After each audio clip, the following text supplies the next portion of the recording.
Hello, everyone. Today is your Friday word, and today is your friendly neighborhood Christian. And today is also Good Friday, right? This is a day that the crucifixion of Jesus, amen. And so when we think about the crucifixion, one, we should know is that the crucifixion was the highest form of punishment that there was in the land at that time. And it was the most painful form of punishment. And even though Pilate could find nothing wrong, even though Pilate in himself knew he has done nothing. Even though the council, who, when he was arrested, when he was betrayed by Judas, knew he had done nothing and was looking for something to convict him on. And even when the people had the choice of a murderer or Jesus, they said, let the murderer go free and crucify Jesus. Amen. And why did they crucify him? Because of his conviction. He had done nothing wrong. He had hurt no one. He had murdered no one. He had stole from no one. He didn't betray anyone. He didn't like lay with any other's or someone else's partner. It was his conviction as a person who was following God and believed it said that I am the Messiah. And so people could have just been like, you know what, dude, you're a little special, but you fun. So, let's go have another fish fry, okay? Can you make some more water into wine? Amen, right? But no, what they saw that was as a threat, because it was a threat to the state. That's why he was convicted, because it was a threat to the powers that be. So I always think it's hilarious when people say, like, I'm a Christian, but I'm not political. There is nothing more political than the story of Jesus. What are you talking about? Amen? Okay. So he was convicted by the state. Okay. So, amen. But that is not why I wanted to come together and talk today. What I was really put in my spirit, that God put in my spirit, is to really talk about this video, the Lil NAS X video. I know. I am a grown-ass woman. I mean, Lil Nas, he's cute, but he's like 21, right? I'm like, God, I don't care about this video, right? This boy could be my son. Amen. But, God's really like put it on my spirit, because I was really thinking about something else I wanted to talk about. So I watched the video, and I think one of the reason that God put it on my spirit is because I remember seeing these things. It was all over social media. And it was this tweet he wrote about when he was a child and as a teenager, and all the hate that came upon him because of his conviction of his sexuality. And he basically said, choke on that anger. You mad? Stay mad. Because now I want you to feel what you gave back to me. Which I thought was a really interesting response, right? Because it wasn't, we need, that, I no longer believe in God, and that, I don't care what you feel. It wasn't, the church is wrong and da-da-da-da-da, even though it was anger at what people had said to him.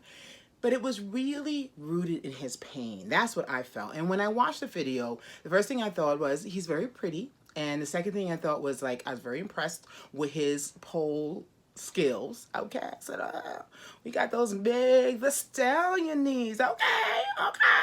All right. And I noticed that. But what I also noticed was that he didn't really convict the church in any kind of way, which in many ways I really thought that would have been the platform to do that. What he really focused on was himself and his own demons, his own struggle, and the feelings of persecution he felt. And I'm really amazed by the ministers who really condemn this. And even I was on a call with someone called it demonic, but I didn't see that. I really saw someone who is struggling with his own demons. And not the demon of being queer, but the anger because the church, or at least his personal church, failed him. And really failed him.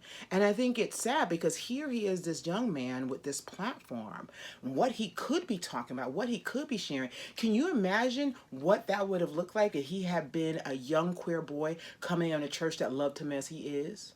Can you imagine what that video would have looked like? I'm not saying don't have the dance. You could still have the pole dancing. It's all good, But what that could have said and what that could have went out to. But instead, this is rooted in anger, right? And in the anger and in him reflecting, like, this is what you sort of created in me. And I feel that this should really be a sort of a reckoning for the church. And not a moment of like pointing fingers and saying like, look, you demonic. Jesus was persecuted because of what he believed. Okay, can we not Can we not see the connection there? He was persecuted for what he believed. And he was sentenced and crucified, though he had done nothing but state his belief. Amen. And so when I see this video and I see the reactions to the video, and then there's people who are like, it's great. He's he's talking about being queer and it's empowering and nah. Okay. The empowerment part, I'm not really getting, but again, maybe it's not made for me. Maybe other people see it. But what I saw was the pain. And I would argue that as the church, when we see this video and I've read that tweet, I'm like, I would hope this would be a reckoning, especially on Good Friday, for us to think about and talk about, what does it mean to persecute? What does it mean to hold someone in judgment? And where is the love in that? Because if we think about Jesus, right? We think of the moments of Jesus, whether it's Lazarus and raising him from the dead, and there was so much spirit in his bones and that he was able to walk. If we think about him assisting the blind man and saying, walk to the water, put on the mud, and you will see. Amen. If we think about in his last days, he befriended a murderer and a robber on each side of him. If we think about, we're talking about, as Reverend Waldron would say, if we talk about the teachings of the carpenter, and we're talking about the Good Friday and the crucifixion of Jesus, and he was crucified, again, he was persecuted for what he said, not because what he did, is what he believed he was. How are we then going to turn around and look at Lil Nas and persecute him for who he believes he is? Amen. So, and I say that also, and I'm not saying that people are seeing in the images and it's not comfortable for you and that you should be rolling with it. I'm not saying that at all. Just like he has a right to express himself, you have a right to receive it or not receive those images. That's completely up to you. But I would say, and especially with that tweet, I pray that there is someone around in his family, especially if I still believe, I'm looking at that video and it's, to me, I'm seeing like someone who still has a love for God. That's what I believe. I could be crazy. I'm weird. It could be, but that's what I saw. And I would hope that that kernel of love doesn't die.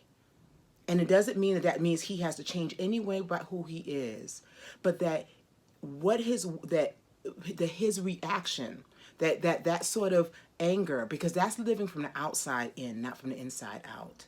And he took it and created something and created a whole conversation, which I think is a good thing. But I would also argue that, again, as the church, this should be seen as a reckoning right now. That this is the most popular conversation that's happening around the church. And this is one of the most popular conversations we've seen in the last, I would say, a while, in terms of talking about the church. Yesterday in cell group, my cell group, Yasha, talked about that we in a church are not here to sort of talk about what people should or should not be doing, right? Our role is to bring people, to uplift people and teach them the love of Jesus Christ. That is our role. And if we're anywhere off of that, if we're not on that path, then we've lost our way. So again, on today, on a Good Friday, Good Friday is a day of reflection. And so I'm hoping that this message is really a reflection, and particularly for the people who are believers, and also for queer believers.